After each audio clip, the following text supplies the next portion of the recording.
In the flat, heavy heart of the Mississippi Delta, Highway 61 has never been just a road. They call it the Blues Highway because it carries more than traffic. It carries memory, music, and old debts unpaid.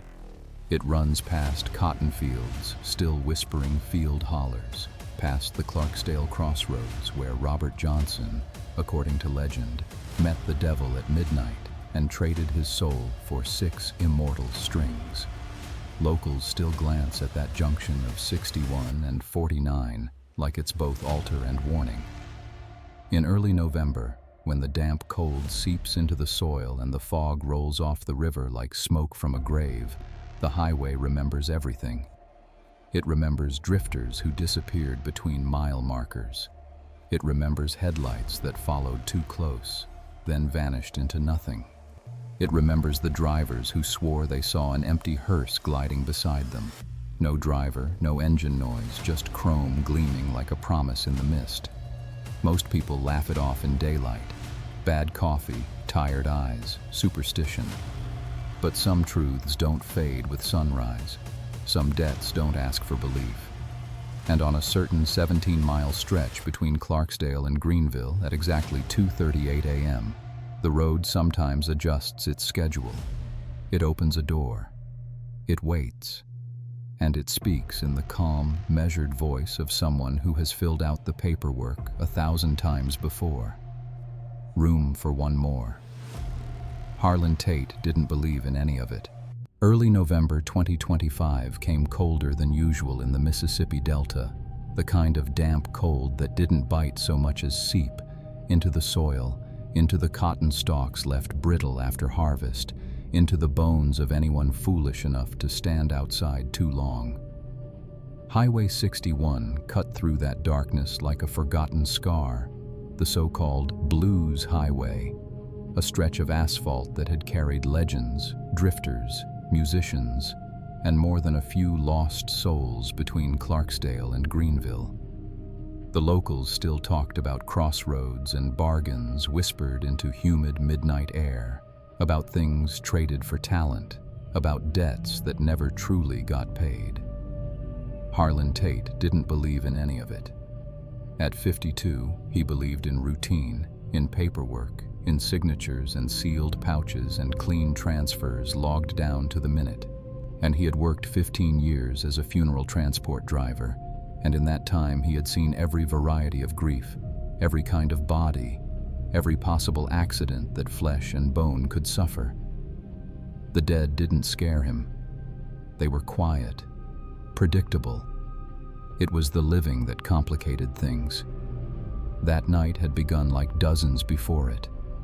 A call from the small county hospital in Clarksdale just after 1:40 a.m. Male, late 60s, cardiac arrest, no next of kin present yet, transfer authorized. Harlan had dressed in his usual black slacks and pressed shirt, thermos of coffee writing shotgun in his black 2018 Cadillac hearse. He preferred the late shifts. Fewer cars, fewer people staring as he unloaded his cargo. At the hospital, fluorescent lights buzzed overhead while a young nurse with tired eyes signed the release forms. She had thanked him too politely, the way people do when they don't want to linger near the gurney.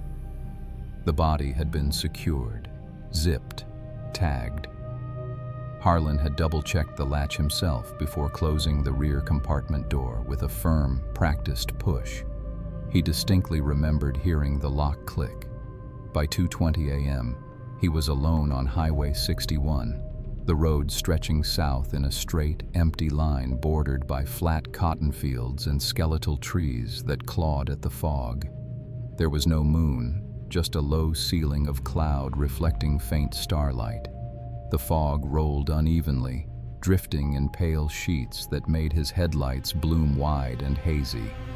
Harlan kept the speed at 55, both hands resting lightly on the wheel. No radio. He preferred silence, and the only sounds were the muted hum of tires and the faint rattle of equipment from the rear compartment, shifting with the road's subtle imperfections. It was an ordinary drive, Harlan's fingers locked around the steering wheel so tightly, his knuckles blanched white in the dim glow of the dashboard. The voice hadn't been loud, hadn't carried menace in the traditional sense. It was measured, courteous, like a funeral director explaining floral arrangements to a grieving widow. That composure frightened him more than any scream could have. He swallowed, forcing air into lungs that felt suddenly too small. "Hello?" he managed, hating how thin his voice sounded inside the cab. The fog pressed close against the windshield, muting the world to a claustrophobic gray. The vintage hearse sat motionless ahead, rear doors still open, interior waiting. He risked another glance in the rearview mirror, and his stomach dropped. The rear compartment door of his own Cadillac was ajar, just slightly, a dark slit breaking the clean line of the vehicle. He knew he had locked it. He replayed the moment at the hospital in his mind with desperate clarity. The weight of the door, the solid click of the latch, his hand tugging to confirm it was secure. Yet now it hung open by several inches, as though nudged from within. The voice came again, closer this time, almost conversational. "You're behind schedule, Mr. Tate." The use of his name shattered any fragile attempt at rationalization. Harlan's heart hammered violently against his ribs. He hadn't introduced himself tonight. The hospital paperwork remained on the passenger seat, folded and unsigned by anyone but the nurse. Slowly, mechanically, he reached for the door handle. It felt ice cold beneath his palm. He pushed it open and stepped out onto the asphalt, and the air outside was unnaturally still. No wind through the cotton fields, no insects, no distant hum of farm equipment, just fog and silence. His shoes scraped faintly against the road as he moved toward the rear of his hearse. Each step felt detached from his body, as though he were watching himself from somewhere above. He told himself there had to be a logical explanation. Faulty latch, vibration, a prank perhaps, though by whom he could not imagine. The zipper of the body pouch was visible through the gap in the door. It was half open. His hand trembled as he pulled the compartment fully open. The pouch lay collapsed and empty. For a long moment, his brain refused to process what his eyes were telling him. The interior was pristine, no blood, no sign of struggle, no torn fabric. Just the black vinyl pouch flattened against the metal tray, zipper parted down the center like a mouth mid-sentence. The toe tag that had been attached earlier now rested loosely on the tray, string unbroken but detached from anything it might identify. A prickle of cold crept up his spine. Behind him, the fog shifted. Harlan turned slowly. The vintage hearse remained in place, doors open, white interior glowing faintly as if lit from within by some soft, sourceless luminescence. The mud prints inside looked darker now, glistening wet. He realized with growing horror that a matching set of footprints had appeared on the asphalt between the two vehicles, bare, adult-sized, impressed clearly into a thin film of damp road grit.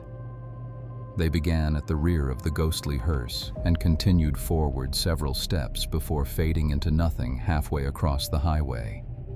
He heard movement then, not from ahead but from behind him. A soft creak of suspension. Harlan's breath caught. He turned back toward his Cadillac. The passenger side door was now open. He was certain it had been closed. The interior dome light flickered weakly, casting pale illumination across the front seats. At first, he saw nothing unusual. His thermos still resting upright in the cup holder, paperwork scattered across the dash. Then he noticed the indentation in the passenger seat cushion, as though someone were sitting there. Very slowly, and the seatbelt on that side lifted upward, just slightly, before settling back down with a faint click. "Transfer complete," the calm voice murmured. this time from directly beside him. Harlan spun, but there was no one standing there. The fog swirled lazily, revealing nothing but empty road and field. The rear doors of the vintage hearse began to close. Not abruptly, not violently. They moved with patient precision, meeting at the center with a soft, final thud. Its headlights dimmed, fading from bright white to a muted glow, then to nothing at all. And yet the vehicle remained visible, outlined faintly against the mist, as if absorbing what little light existed. Harlan stumbled backward, tripping over his own heel and landing hard against the side of his hearse. His pulse roared in his ears. "This isn't real," he whispered. "This isn't real." The engine of his Cadillac suddenly roared to life. He hadn't touched the keys.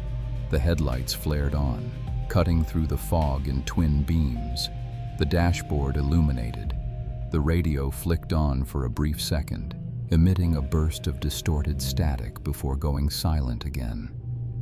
And then, impossibly, the vintage hearse began to roll forward, without engine noise, without lights, gliding straight down Highway 61.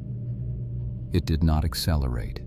It simply moved, smooth and effortless, until the fog swallowed it entirely.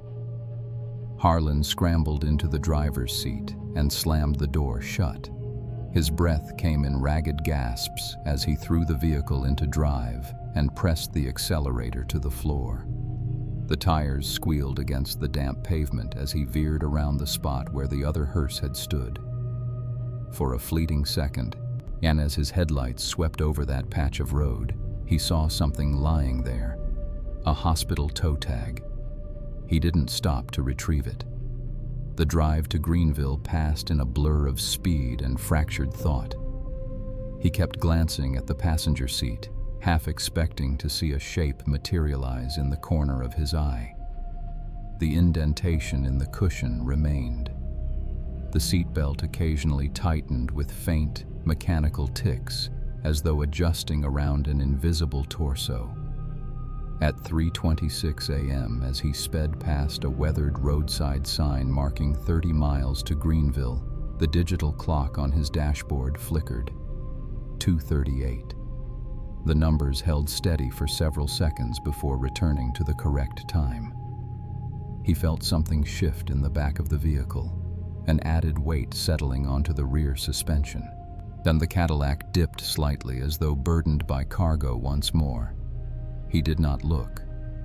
When the lights of Greenville finally appeared through thinning fog, relief nearly overwhelmed him. He pulled into the coroner's office lot at dawn, tires crunching loudly against gravel. The building looked painfully ordinary. Brick exterior, fluorescent lights buzzing in the front windows. Familiar. Solid. He turned off the engine and sat motionless, staring at his reflection in the windshield. His face looked older, drained. After several long breaths, he stepped out and walked to the rear compartment. He hesitated before opening it. Then he forced himself to pull the door up. The body pouch lay exactly where it had been earlier that night, fully zipped, intact. The toe tag once again secured neatly to the zipper pull. There was no sign it had ever been opened, but the vinyl surface of the pouch was damp, as though something wet had been placed inside. Harlan staggered back, bile rising in his throat. He did not unzip it. He could not. Instead, he shut the door, locked it twice, and walked inside to file the transfer paperwork with trembling hands. He would later describe the incident as mechanical failure, electrical malfunction, possible theft attempt. His voice had remained eerily steady during questioning, though his eyes darted frequently toward the windows whenever headlights passed outside. No one believed his full account, because he never gave it. But that was only the beginning. Because 3 nights later, at exactly 2:38 a.m., his phone rang. The caller ID displayed a number he did not recognize. When he answered, there was no static, no breathing, just the same calm, professional voice. "Your route has been adjusted." Harlan did not respond to the voice on the phone. He simply held the device to his ear, breath shallow, eyes fixed on the red glow of the digital clock beside his bed. 2:38 a.m. The numbers burned against the darkness like a wound that refused to close. The line remained open for several long seconds after the words were spoken. No background noise, no breathing, just silence so complete it felt manufactured. Then the call ended on its own. The screen went black. No missed call log, no record the number had ever existed.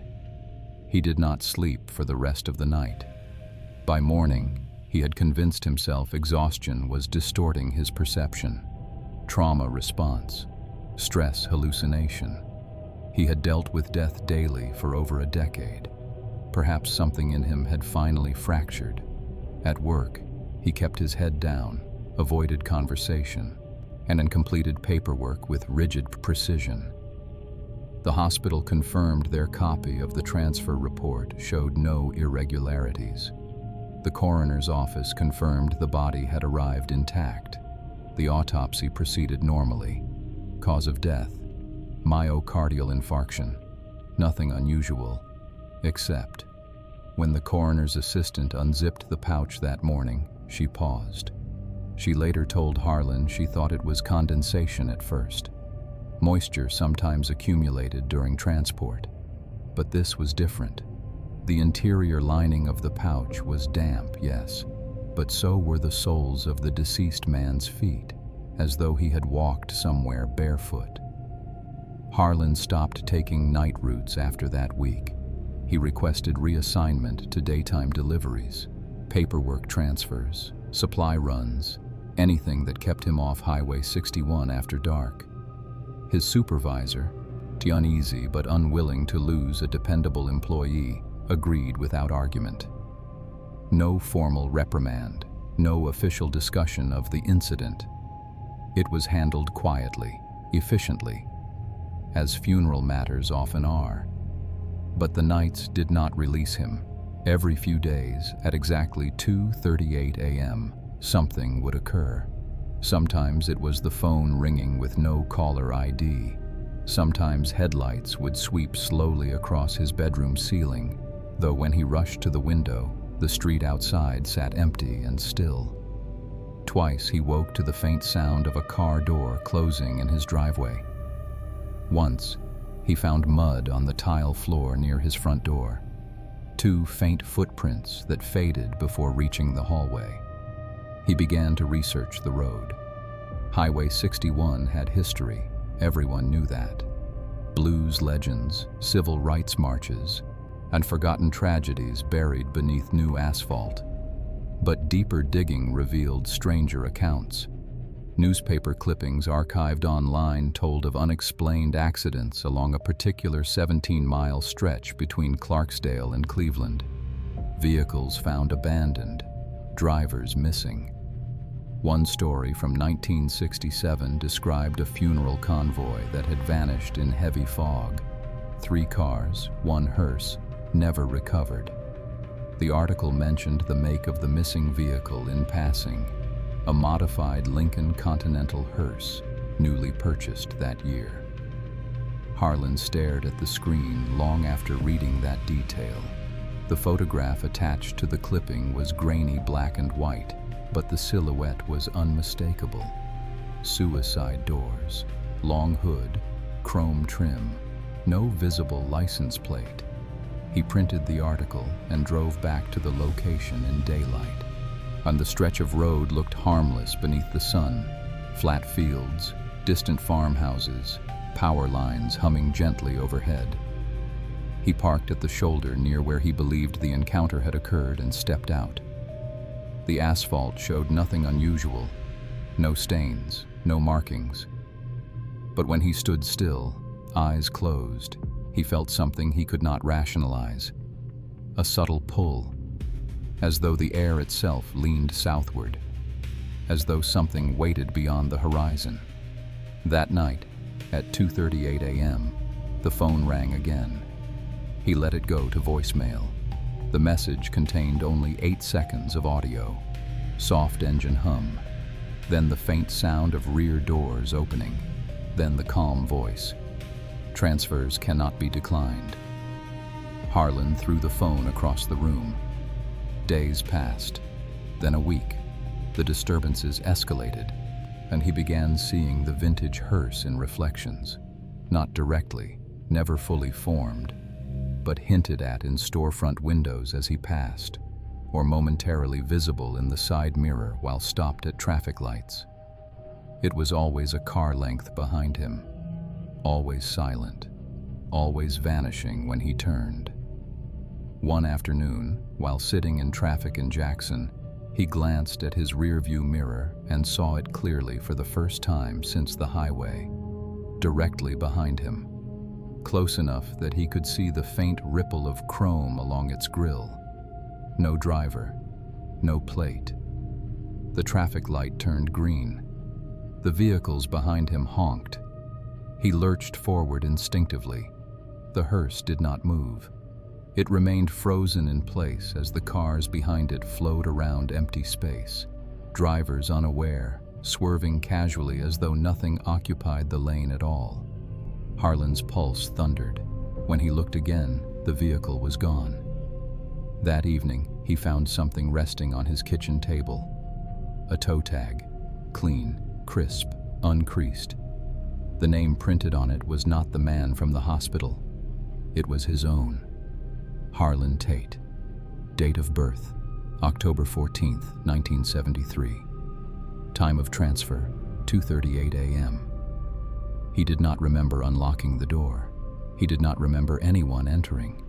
The tag lay centered on the table as though placed carefully by deliberate hands. For the first time since the incident, Harlan allowed himself to consider the possibility he had not escaped anything on Highway 61. Perhaps the transfer had never been about the body in the pouch. Perhaps it had always been about him. That night, he stayed awake deliberately.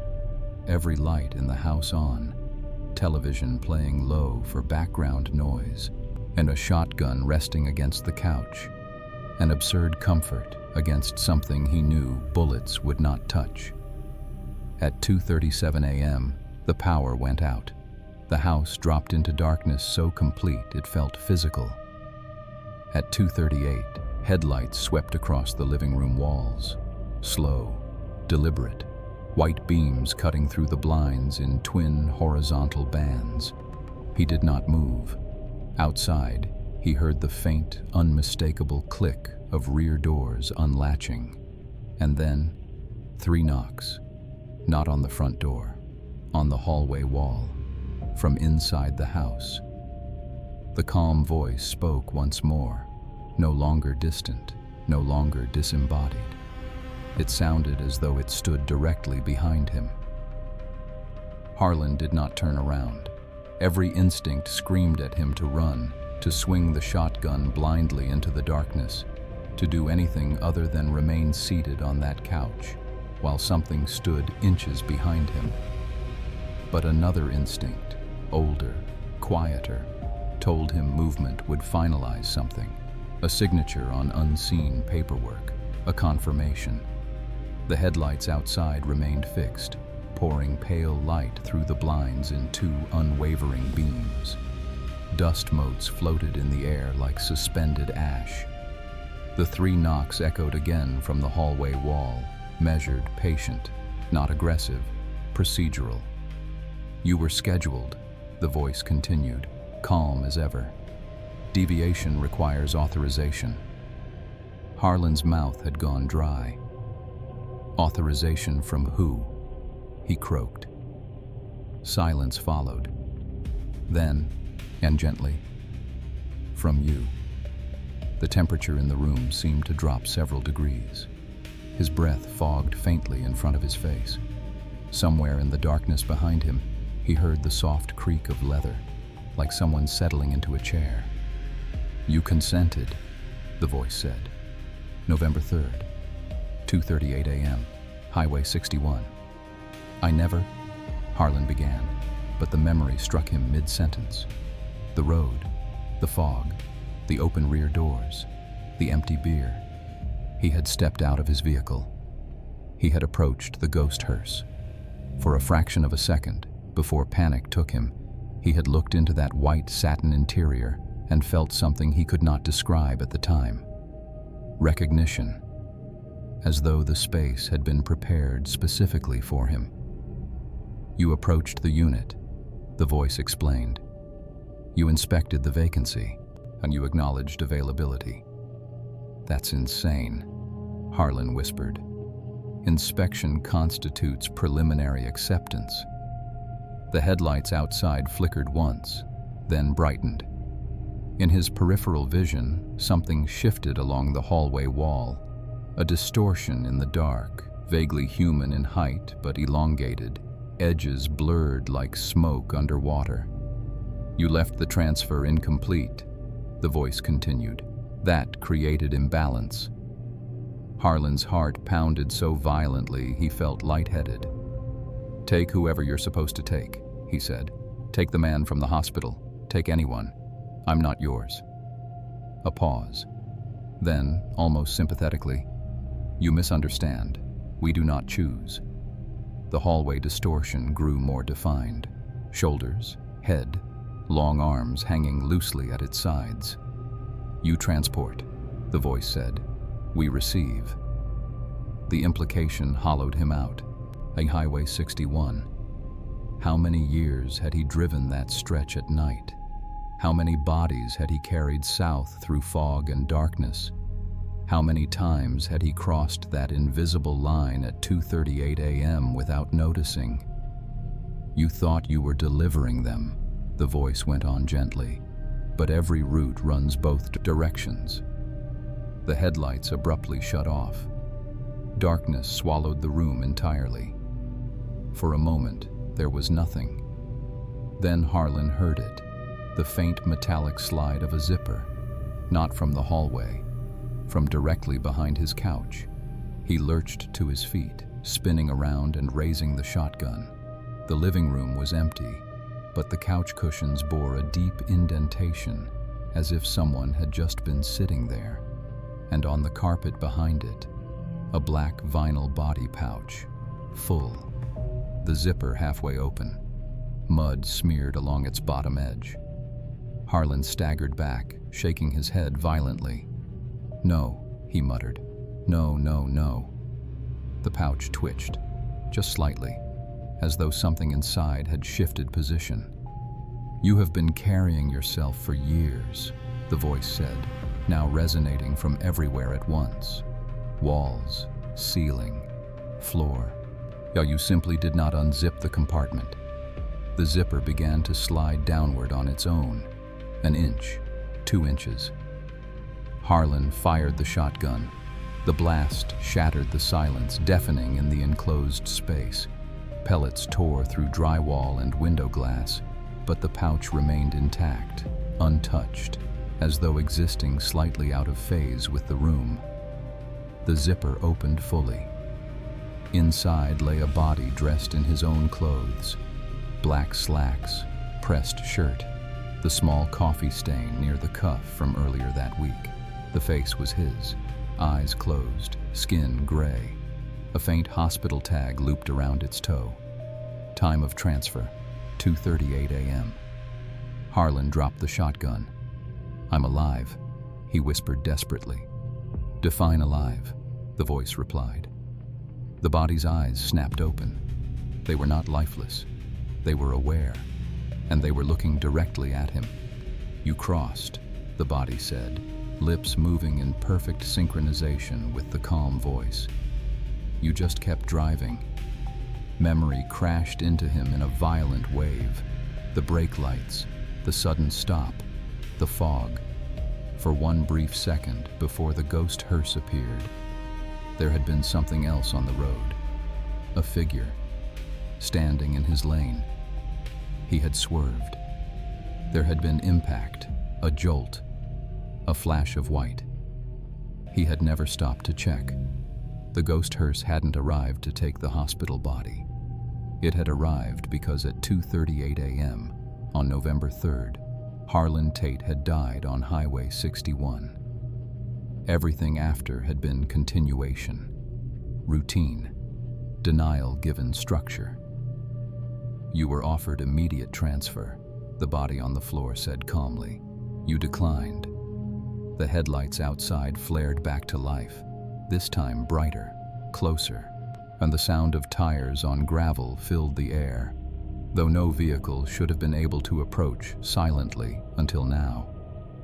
"You have delayed processing," the voice continued, "but delay is not cancellation." The walls of the living room seemed to thin, dissolving into fog. The furniture faded at the edges. The air thickened with the smell of damp earth and engine oil. The black vinyl pouch on the floor began sliding slowly across the carpet toward the front door, though the door itself was no longer visible. Only fog. And beyond it, the open rear doors of the vintage Lincoln hearse, white satin gleaming, empty, waiting. "Room for one more," the voice repeated softly. Harlan backed away, shaking his head, tears spilling freely now. "I don't want to go," he choked. "You already did." The floor beneath him dissolved into asphalt, cold, damp. The Highway 61 stretched endlessly in both directions under a moonless sky. He was standing in the middle of the road, alone.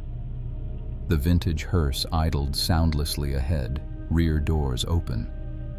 Behind him, far in the distance, he saw headlights approaching, another vehicle traveling south through fog, a black 2018 Cadillac hearse, driving steadily at 55 miles per hour. Inside it, a man sat gripping the steering wheel, 52 years old, tired eyes, radio off. Harlan realized with dawning horror that he was looking at himself on the night it first happened. The loop. The road was not a path. It was a corridor. Every 2:38 a.m., the moment replayed. Every 2:38 a.m., he had a choice: step into the waiting hearse, or remain on the highway and watch himself drive past again. The approaching Cadillac drew closer, headlights bright in the fog, and the vintage hearse's interior glowed warmly beside him, white satin, still, patient. "You may board," the calm voice said, "or you may continue transport indefinitely." The Cadillac was seconds away. Harlan stood frozen between the two vehicles, between acceptance and repetition. The headlights filled his vision, and the clock somewhere in the distance turned to 2:38 a.m. Once more, the approaching Cadillac did not slow. Harlan could see himself clearly now through the windshield, jaw set, eyes fixed forward, unaware of the figure standing in his lane, unaware of the truth suspended between 1 second and the next. The fog parted around the vehicle like breath against glass, 55 miles per hour, steady, routine. The vintage Lincoln waited to his right, rear doors open, interior glowing with a gentle, almost compassionate light. No urgency, no threat, just invitation. "You have 30 seconds, the calm voice said, not as a warning, but as a statement of procedure. Harlan's mind raced. If he stepped into the road, he would relive the impact, the jolt, the fracture of metal and bone. If he stepped into the waiting hearse, he would surrender whatever fragment of existence he still possessed. And behind the wheel of the oncoming Cadillac, his living self blinked once, just once, eyes drifting toward the rearview mirror, toward headlights that were not there yet. The loop was already forming. "I don't want to keep doing this," Harlan whispered. "Then conclude," the voice replied gently. The Cadillac roared closer. 20 seconds. The sound of its engine, real, mechanical, alive, cut through the fog. The smell of exhaust reached him. The tires hissed softly against damp pavement. Harlan looked back at the open Lincoln. For the first time, he noticed something he had missed before. The mud inside the vintage hearse wasn't random. It formed a path. 2 sets of footprints, one entering, one not. "You were never taken," the voice explained quietly. "You were invited." 10 seconds. The Cadillac's headlights were blinding now, and he could see his own hands on the steering wheel, could see the small coffee thermos in the cup holder, the hospital paperwork on the passenger seat. He remembered something else. Just before the original impact, before the confusion, before the ghostly parallel hearse, there had been no figure in the road. There had been a flash of headlights, coming toward him, in his lane, a long black shape emerging from fog. He had swerved instinctively. But what if he had swerved away from safety? "What happens if I board?" Harlan asked. "Processing," the voice answered. "Orientation, rest. And if I don't?" "Continuation." 5 seconds. The Cadillac was nearly upon him. Harlan felt something shift inside himself. Not fear, not exactly. Fatigue. Bone-deep exhaustion from repetition, from watching himself make the same mistake over and over, and from hearing that polite whisper echo through infinite midnights. He stepped sideways, not into the road, toward the open Lincoln. The white satin interior seemed warmer up close, softer than it had appeared. The chrome rails gleamed without reflection now, absorbing rather than casting light. 3 seconds. He placed one foot onto the rear step.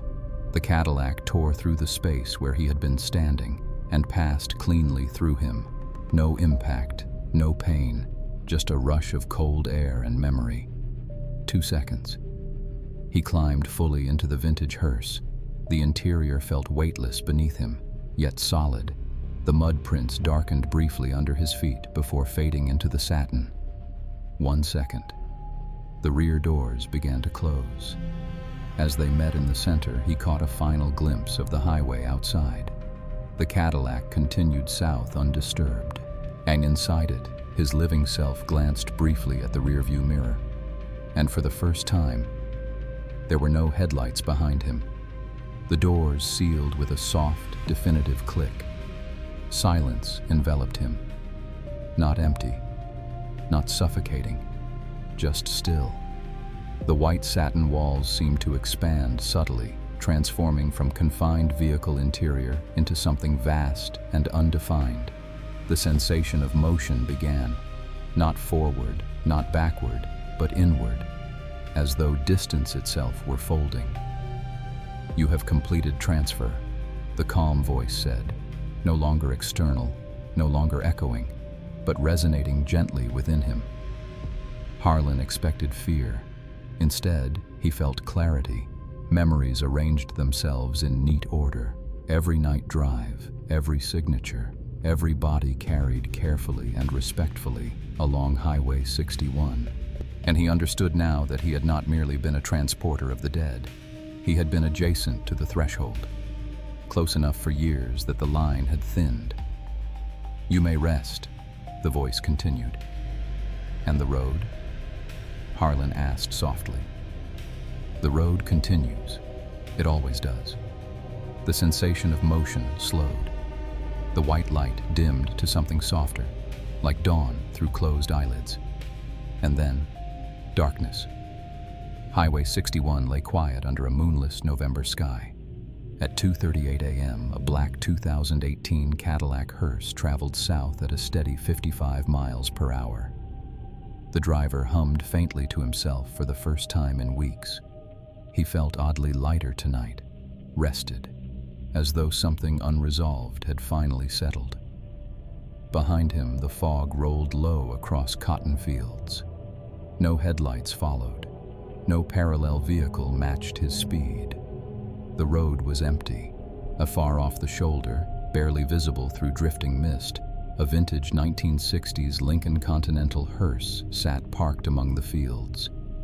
Its chrome dull now, its windows dark but no longer impenetrable. Inside, the white satin interior lay undisturbed. No mud, no footprints, no vacancy. At exactly 2:38 a.m., its headlights flickered once, then went out for good. And on Highway 61, the transfer was finally complete. Harlan still lives in Jackson. He avoids highways after dark. He keeps every light on in his apartment until sunrise. He tells no one the full story anymore. Says it was just a bad night, bad nerves, bad luck. But those who know him notice the same thing.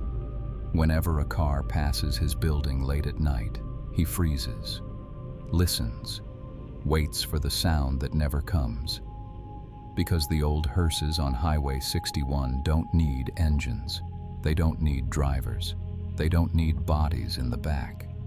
They only need someone to realize. The transfer was never about delivering the dead. It was about collecting the living who stop to look. And once you hear the doors unlatch in the silence, there's always room for one more. Sleep tight.